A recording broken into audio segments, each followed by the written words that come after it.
So today we're going to cut a one-length bob. Really excited to share with you guys this technique. A lot of you guys were asking for it. We're going to go through all the different technical things that create a really nice one-length bob.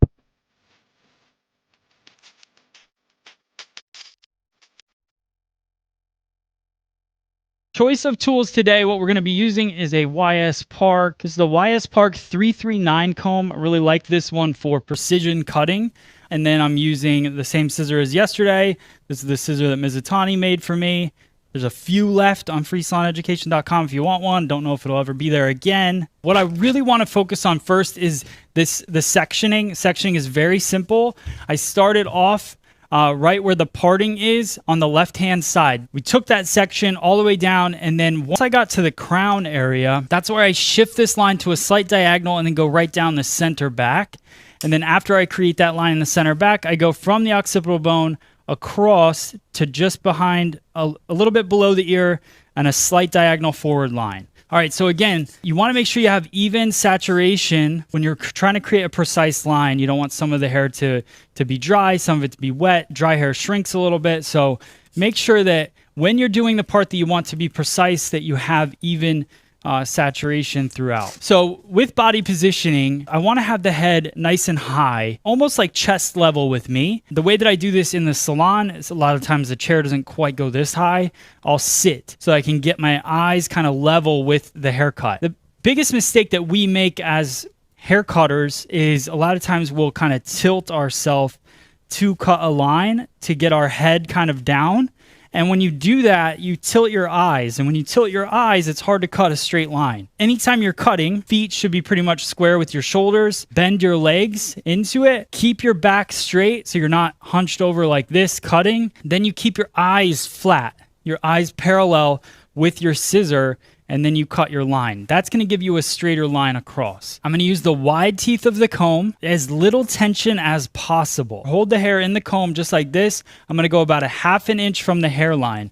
For me, the longer you go, the harder it is that you're going to get that stack, or that kind of, it's going to get too bulky. You could cut a one length as long as you wanted, but for me, like when you're in the grocery store and you see that person that has that really blunt haircut and it just looks weirdly stacked in the back and really thick, a lot of that comes from length choice and density. So about an inch or ½ an inch from the hairline, and I'm going to come through here, everything parallel, and start my line. Now I'm not going to go too extreme with the first bit of the cut. I just want to start to get my guide in there. Then I'm going to come through, my eyes are level, I'm not even combing at this point, and I'm going to continue that line across. Just using the tip of the scissor to cut through. The reason I use the tip of the scissor and not all of the scissor is because once the hair ends up in this area of the blade, it starts to push the weight. So if I came in here and I just kind of started hacking at the hair, it would push that and then I would get a weird line. So I go in just with the tip and work my way across.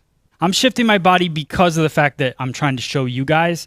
In the salon, I would not be walking around like this. So I comb the hair down, I keep my eyes square, and I go through and I cut and continue that line. If I wanted to follow the head shape around, then I would just continue this line through. I want to bring this hair back just a slight bit, a little bit of over direction. So what I'll do is I'll slide my scissor up under and my comb, and I'll pull it back towards me and then follow through with my cutting that way. What that'll do is just push a little bit of weight into this corner area. So I'll do the same thing on the opposite side. I've got this little bit left here. So I'll pick it up, slide my comb up underneath, tap it down into the comb, and then I'm going to go backhand across just like that. So now I want to look at my line. If this line doesn't work, then you don't want to move forward because the whole entire haircut will be off at that point. So you can step back, take a look at it, make sure that those lengths are good. Anytime I lift this and pull it back, that over direction gives a little bit of elevation. So then when you drop it down, you'll see some of those little hairs that kind of stick out. I just take a slight bit of that off, not a lot of it, and I want to keep that line, I want to keep that length.